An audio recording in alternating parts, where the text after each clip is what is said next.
Good morning, Sitaram, જય શ્રી કૃષ્ણ, જય માતાજી। તો આપણી સવાર પડી ગઈ છે, વાગી ગયા સવારના 9 અને બની ગયા છે અથાણું બનાવવા કૈડાનું। જો બતાવું તમને, નીચે રાખ। સીતારામ બનાવી છે કૈડાનું અથાણું। એની સામગ્રી જો બધી લઈ લીધી છે। ચાલો હવે હે ને આપણે સ્ટાર્ટ કરી દઈએ બનાવો મિત્તલ બેન।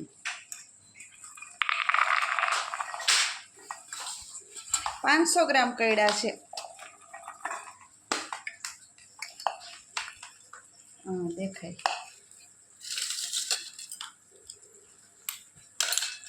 શું છે એ? નમક।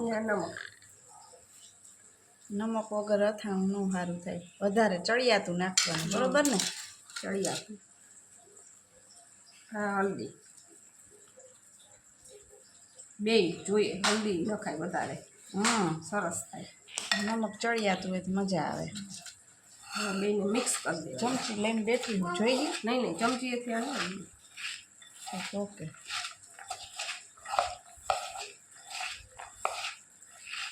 હા મિક્સ કરી દેવાનું બે।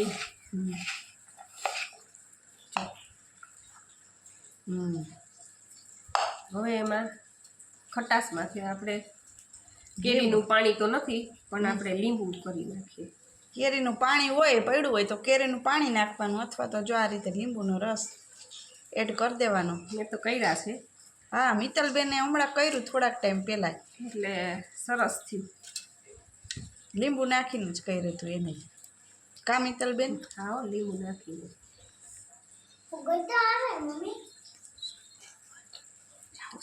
રિયા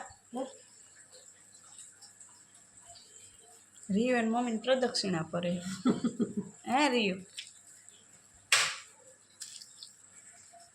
આખું લીંબુ જેવું ખટાશ ખાતા હોય ને એ પ્રમાણે પાછું મિક્સ કરી દેવાનું। આમાં ચમચી કે ચમચોની મજા જ ન આવે, હાથ સિવાય એમાં 5 આંગળીઓથી થાય ને એવું ચમચાથી ન થાય જ નહીં। એટલે આ અમુક વસ્તુ છે ને, આ ભરેલા આપણે શાક બનાવી આ તે હાથેથી મિક્સ કરવાની મજા આવે। ચાલો આ પ્રોસેસ બધી પૂરી। એમાં કાંઈ ન પછી આમનું રાખવાનું કે ભરવાનું? અત્યારે હવે આપણે બરણીમાં ભરી દઈશું, પછી 15-17 દિવસ થાય એટલે એ કૈડા એમાં પાણી થવા માંડે નમકનું ને એનું। એ અવાજ બંધ કર, અવાજ બંધ કર।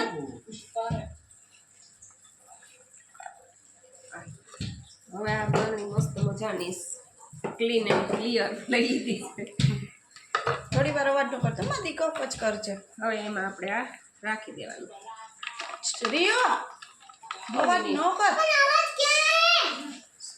બસ બંધ કર। હમણાં કરી દેજો। માં દીકો ડાયો પછી કરજે માં દીકો। એ હજી હમણાં ટીવી કરજે માં દીકો। જો સરસ બહેણી તો માપે માપની લાગે છે।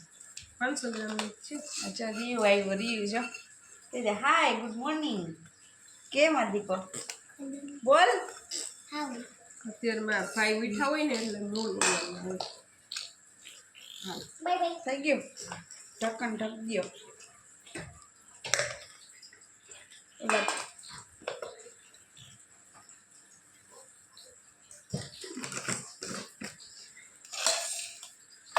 છે ને રોજે 2 થી 3 વાર આમ હલાવતા રહેવાનું।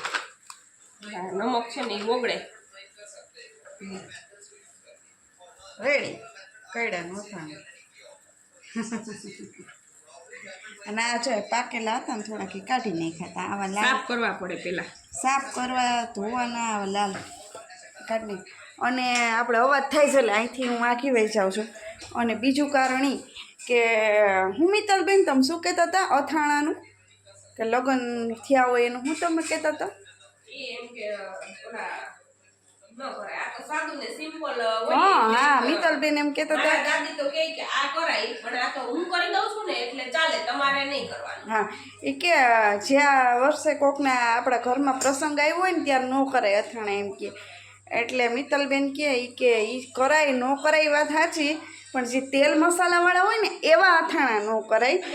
હું બનાવી દઉં. અમારું છે બધું. હા એટલે હાલે મિત્તલબેન આપણે અમારા ઘર હમણાં પ્રસંગ ગયો ને એટલે એમ કે ન કરાય, પણ એ મિત્તલબેનના પૈસાનું બનાવેલું છે અથાણું અને એને બનાવી દીધેલું છે, અને ખાસ કે એમાં તેલ મરચું નથી એટલે અથાણું કરાય, બાકી ઓલા અથાણા ન કરાય. કેમ કે આમાં છે ને પછી બધા વિડીયો આપણા જોતા હોય છે, એટલે મારે આ વસ્તુ કેવી પડી વિડીયોમાં. કેમ કે સારું એમ તેલ મરચાંવાળું ન કરે પણ આવા અથાણા કરાય. અને ખાસ કે મારા પતિદેવને ભાવે કૈડાનું. એમાં એવું કે જો મિત્તલબેનની ત્યાંથી મને અથાણું મોકલાયું તો એ બતાવું. મિત્તલબેન ઉભા રહ્યો, ક્યાં ગયું આપણું અથાણું? આ કૈડા છે, આમાં થોડાક જ રહ્યા હે. મિત્તલબેનની ત્યાંથી મોકલાવ્યા તો પતિદેવને બહુ ભાવ્યા, તો મને કે મારે એવું અથાણું ખાવું એ કે. એટલે મેં કીધું કાંઈ વાંધો નહીં, જો છે ને બની ગયું એકદમ બનીને રેડી, ટેસ્ટી, ખારું ખાટું. એટલે કીધું કાંઈ વાંધો નહીં, આપણે મિત્તલબેન આવવાના છે આપણી ઘરે હમણાં 2-3 દિવસ, કે એને મજા આવે ત્યાં લગી રોકાશે, તો આપણે કીધું બનાવી નાખીએ અથાણું કૈડાનું. સ્પેશિયલી એને બનાવી દીધું છે એટલે ચાલે એવું છે. અને બાકી જો આપણું કામકાજ ચાલે છે.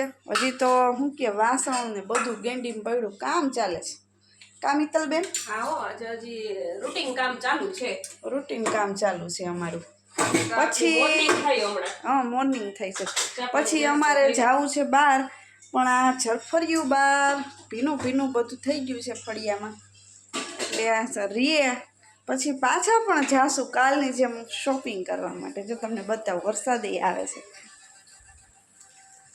ભીનું છે બધું એવું છે. એટલે પછી જવું છે અમારે, કા મિત્તલબેન? અને ઘણી બધી શોપિંગ કરેલી છે, એ હું આગલા વિડીયોમાં બતાવીશ. આઈ થિંક આવતીકાલે વિડીયો આવશે, અને એ વિડીયો મસ્ત હશે, કેમ કે સરસ શોપિંગ કરેલી છે મેં ને મિત્તલબેને બેએ. હજી પણ અમારું શું કહેવાય ખોટું હશે તો હજી પણ વિડીયો કઈ રેસીપી હશે કે કાંઈ પણ હશે તો બતાવશું. અને તમે વિડીયોમાં બન્યા રહેજો, આગળ વિડીયો જોતા રહેજો, તમને મજા આવશે. અને સ્પેશિયલી છે ને અમારા ભાભી જેમ નણંદ પહોંચે છે, પણ એને છે ને વિડીયોમાં આવું ગમે છે. અને હું છે ને ખાસ એવું નહીં રાખવાનું કે આ વિડીયોમાં ન હોવાય ને આમ તેમને. એ તો મને સામેથી મને પ્રોત્સાહન આપવાવાળા મિત્તલબેન છે, અને એક મારા પતિદેવ. આપણે સપોર્ટ ન કરીએ, આપણાને ઘરના જ સપોર્ટ ન કરે તો કોણ સપોર્ટ કરે? આપણે કરીએ તો બીજા સપોર્ટ કરે ને. એટલે મિત્તલબેન તો મસ્ત મજાનો સપોર્ટ કરે, સરસ. હું મારો વિડીયો ખાલી એક દિવસનો આવ્યો હોય ને તોય મિત્તલબેન એમ કે આજ તમે કેમ વિડીયો અપલોડ નથી કર્યો? એટલે સપોર્ટ ઘરના કરે ને તો બીજા કરે, આમાં એવું છે. મિત્તલબેન તો આપને મસ્ત મજાનો સપોર્ટ આપે છે, વિડીયામાં, લાઈવમાં, શોર્ટ વિડીયામાં બધે આવે મિત્તલબેન. એટલે ચલો હવે આપણું જો અહીંયા મશીન ચાલુ છે, રૂટીન આપણું કામ સાઈડમાં ચાલુ. નકરી વાતું નથી કરતા, વિડીયો નથી બનાવતા, કામે કરી છે જો સાઈડમાં. એવું છે. ન્યૂ કપડાં લઈ આવવાની, બધા વોશ કરવાના એ ખાસ. મેન મિત્તલબેને બહુ સરસ શોપિંગ કરી છે ગઈકાલે. તો ચાલો હવે બહુ લાંબી વાતો નહીં કરીએ, વિડીયોને અહીંયા એન્ડ કરી દઈએ. નવા વિડીયોમાં ફરીથી મળીશું, ત્યાં સુધી bye bye. Like, share and subscribe કરી દેજો અને સપોર્ટ કરતા રહેજો. સપોર્ટ દીપ્તિ મકવાણા ચેનલને સપોર્ટ કરતા રહેજો, ભાઈઓ બહેનો અને વડીલો. ચલો આવજો, બાય બાય.